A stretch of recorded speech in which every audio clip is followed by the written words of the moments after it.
Love makes us crazy, especially when you're 5. Good day, honorable judges, timekeeper, chairperson, and of course my most worthy opponents. My name is Riviera Steinberg, and I will be performing an excerpt from the book, Junie B. Jones Loves Handsome Warren by Barbara Park.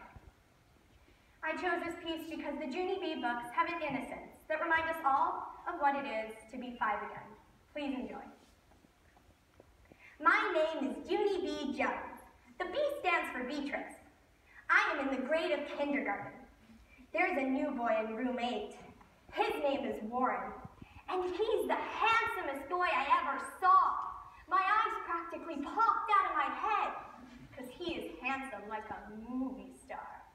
What a chunk! I would like him for my new boyfriend, but apparently Lucille saw him first.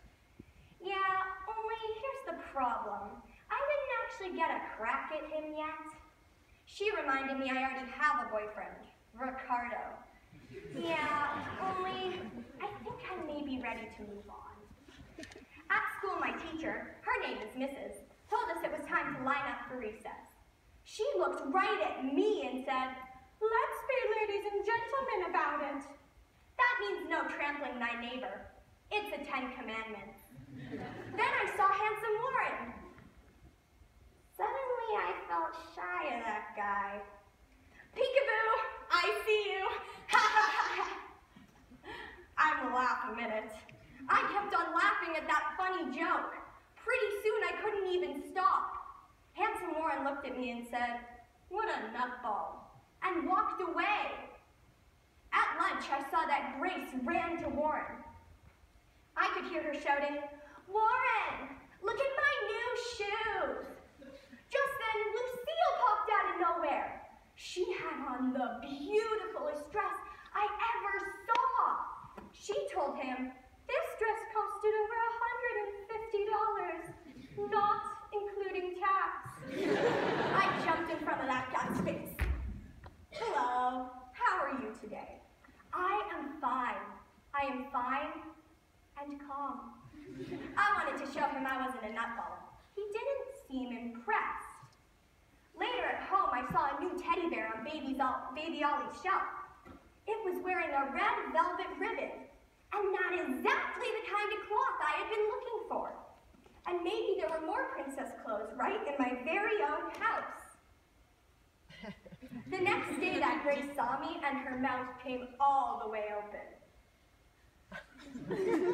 "I know why you're looking at me like that, Grace. Mother told me when people saw me, they would be speechless."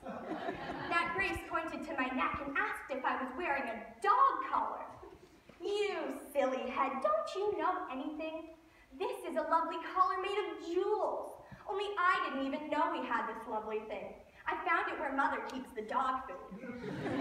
And this crown is from an actual Dairy Queen, and I have red velvet bows on my sneakers. And so wait until handsome Warren gets a load of me."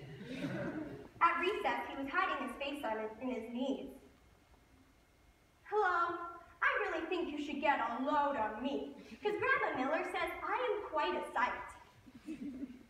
I'm not even going to bother you. I'm just going to sit here and mind my own personal beeswax." I looked at his head. "There's something in your hair. It looks like a teeny leaf or maybe a piece of Kleenex. Want me to get it for you? Because that would not be any trouble and I'd be happy to do it." "Yeah, only I really think you should do something, because what if somebody blowed their nose on a teeny Kleenex and it flied in the wind and landed on your head? That would not be pleasant." "Whoever wants me to get the teeny Kleenex out of his hair, raise your hand." Just then, handsome Warren uncovered his angry face, yelled at me to be quiet, and then he started to cry. He said he missed his friends from his old school. "Want to wear my golden crown? Because it makes you feel like a million ducks." He started to smile. Soon we were rolling around on the grass laughing, because that is what nutballs do. And that, my dears, is what we call a happily ever after.